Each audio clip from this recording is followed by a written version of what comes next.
আসসালামু আলাইকুম। অলরেডি কিন্তু পাকিস্তানের সাবেকরা শোয়েব আখতার থেকে করে ইউনুস থেকে শুরু করে মেজবা থেকে শুরু করে যারা আছে টোটালি হুমকি ধামকি। ভাই, ইন্ডিয়া পাকিস্তানের ম্যাচ হবে যেখানে হুমকি ধামকি হবে না বা থ্রেট হবে না, এটা তো হতেই পারে না, ইম্পসিবল। ম্যাচের তো অরিজিনাল কারিশমাটাই ওখানে। কিন্তু দুঃখের বিষয় যে প্রতি বছর প্রতিবার সিরিজ হলে অনেক বছর পর পর যদিও দুই দলের মুখোমুখি হয়, আইসিসি ইভেন্ট ছাড়া মুখোমুখি হয় না।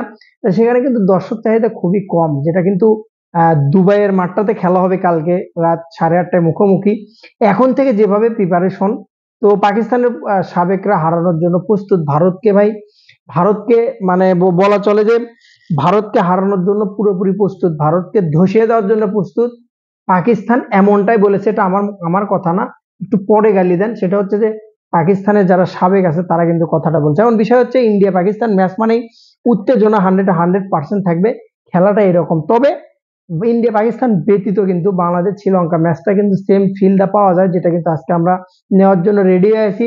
হয় নাগিন ড্যান্স, নাহলে শুয়ে পড়ে ড্যান্স, দুটোর একটা কিন্তু আজকে হবে, যেটা কিন্তু আজকে শ্রীলঙ্কা এবং বাংলাদেশের ম্যাচটাতে। প্রথমত পাকিস্তানের টিম কন্ডিশন যদি দেখি, পাকিস্তানের টিমের যদি আপনি টোটালি তাকান, এক কথায় অ্যান্সার দিই যে কোনো বিশ্লেষণ ছাড়া, সেটা হচ্ছে যে পাকিস্তানের চেয়ে ভারত মোটামুটি 100 যাব না, 80 গুণে ভালো এখন বর্তমানে যে কন্ডিশন। কারণ বাংলাদেশের সাথে সিরিজ হারছে পাকিস্তান, যে টিমের ওই ওমানের সাথে হারে, ওমানের সাথে কিন্তু হারে কনফিডেন্স পাওয়া যাবে না। তো সেখান থেকে আমি মনে করি যে ভারতের যে টিম কন্ডিশন, যে টিমের অবস্থা ব্যালেন্স, যদিও তারা অনেকদিন টি-20 যাবত খেলে না, তারপরে কিন্তু পাকিস্তানের চেয়ে অনেক অনেক অনেক অনেক বেটার কন্ডিশন। এটা আমি আবেগ বা পক্ষপাতিত্ব করে বলছি না, আমারও খুব পছন্দের টিম পাকিস্তান, খুব পছন্দ করি তাদেরকে, খেলা ভালো লাগে তাদের। শহীদ আফ্রিদির থেকেই ভালো লাগে আমার খেলা, টোটালি মেজবা যখন খেলছে তখন থেকেও ভালো লাগে। সো এটা আমি পক্ষপাতিত্ব করি না, যেটা অনেস্টলি সেটা আমি বলবো। পাকিস্তানের শেষ যে ম্যাচগুলো 10টা খেলছে তার মধ্যে প্রায় 4টার উপর হার, এবং বলা চলে 150-র উপর রান নাই, 180+ কিন্তু রান করতে পারেনি। একটা শুধু ইউএ এর সাথে একটা ম্যাচ আছে যেটাতে পাকিস্তান 200+ রান করছে।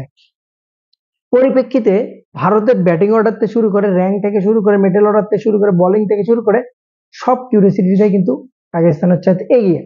পাকিস্তান সত্যিকার অর্থেই ফাইনালি টি-20তে যেভাবে খেলছে, সাহেবজাদা ফারহান থেকে শুরু করে ওপেনিং সিয়াম আয়াব যে সার্ভিস দিচ্ছে, সার্ভিসে আপনি ভালো আশা করবেন না, এবং ভারতের সাথে ভালো রেজাল্ট কখনোই ইম্পসিবল, আশা করা অসম্ভব। পাকিস্তানের যে টার্গেটটা করতে হবে, প্রথম টার্গেট সূর্যকুমার, দ্বিতীয় টার্গেট গিল, তৃতীয়টা হচ্ছে অভিষেক, বিশেষ করে অভিষেক শর্মা। যদি অভিষেক শর্মাকে দ্রুত আউট না করতে পারে শাহিন আফ্রিদি, সেক্ষেত্রে ভাই আপনি হাতে কলমে 6 ওভারে 80 রান ধরে দেবেন। এটা কিন্তু মানে হাতে কলমে ধরা, কারণ এক পক্ষে যদি গিল দাঁড়ায়ও থাকে, তারপরে এক পাশে কিন্তু অভিষেক যেভাবে তাণ্ডব চালাবে বলার অপেক্ষা রাখে না। দুবাইয়ের মাঠটা কিন্তু আগে যারা টসে ইম্পর্টেন্ট জিতাটা, এটা একটা বিশাল একটা বিষয়। টস কিন্তু জিতাটা, আগে যারা টস জিতেছে পরে ব্যাট করেছে তারা কিন্তু 56% কিন্তু তারা উইন হয়েছে, এবং 46% কিন্তু যারা পরে ব্যাট করেছে তারা কিন্তু উইন হয়নি।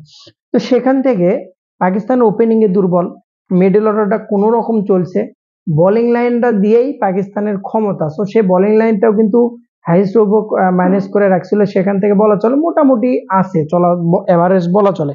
তো সেদিক থেকে আমি যদি অনেস্ট একটা রিভিউ আপনাদের দেই, বিশ্লেষণ করি, সেটা হচ্ছে যে পাকিস্তান মানে ইন্ডিয়া পাকিস্তানের চাইতে সত্যিকার অর্থে অনেক উপরে আছে এবং অনেক ভালো কন্ডিশনে আছে। তবে খেলার একটা দিন, যেটা ইন্ডিয়া পাকিস্তান যে নামটা, আপনি যদি ইন্ডিয়া যদি 200 রানও করে, যেটাও চেস করতে কিন্তু হাড্ডাহাড্ডি লড়াই হয়। ইন্ডিয়া পাকিস্তানের যে ম্যাচটা ফাইট হবে 100%, সেটার জন্য প্রস্তুত থাকুন। ইন্ডিয়া পাকিস্তান ম্যাচ দেখার জন্য বিগ ম্যাচ সামনে অপেক্ষা করছে। আশা করছি একটা বিশাল একটা হাড্ডাহাড্ডি ম্যাচ দিয়ে শেষ হবে ইন্ডিয়া পাকিস্তান। জানি না আবার কবে তাদের মোকাবেলা হবে, দেখা হবে। ভালো একটা ম্যাচ হোক, এটাই কামনা করছি। বেস্ট অফ লাক ইন্ডিয়া এবং পাকিস্তান।